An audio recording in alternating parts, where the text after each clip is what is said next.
السلام عليكم ورحمة الله. نتمنى تكونوا مزيانين. كنعتذر على الصوت ديالي شويش مبحوح.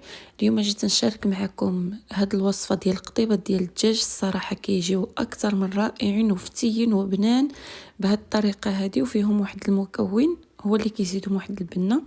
عندي البصلة والربيع، البصلة محكوكة والربيع مقطع. عندي معلقة ديال المرطد او الخردل، عندي معلقة ديال اليبصر، معلقه ديال الكمون، معلقه غير صغار داك الصغار مره ديال العطريه، عندي معلقه السكنجبر. وهنا هذا هو المكون اللي كيعطيهم واحد البنه رائعه، هو السحتر. كنزيدو كذلك شويه ديال الخرقوم وشويه ديال التحميره او الفلفل الغبره، الملح،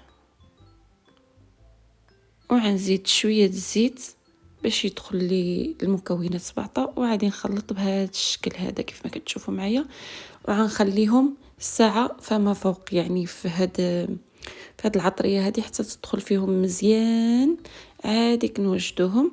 انا هنا كان عندي شويه ديال الكفته ديجا والقطيبه ديال اللحم حتى هما بغيت نشويهم مع هاد الدجاج. هانتوما كيف ما كتشوفوا كنعملوهم في القطيبه ديالهم بهذا الشكل هذا. كنتمنى انكم تجربوا الوصفه، راه تعجبكم وكيجيو الدجاج فتيين لواحد الدرجه ما كيتصورش العقل. والمره الجايه ان شاء الله نشارك معكم حتى القطيبه ديال اللحم.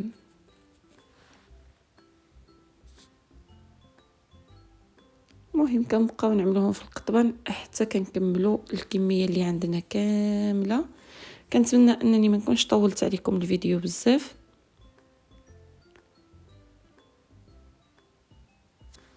وانا درتهم على الفحم، يمكن لكم تستعملوهم حتى فوق شويه ديال الضوء. انا كيعجبوني فوق الفحم، كيجيو افضل وكتجي فيهم البنه افضل من شويه ديال الضوء. وهذا هو الشكل النهائي. كنتمنى انكم تجربوهم، واذا جربتوهم ما تبخلوش عليا باشتراك ولايك وشي تعليق.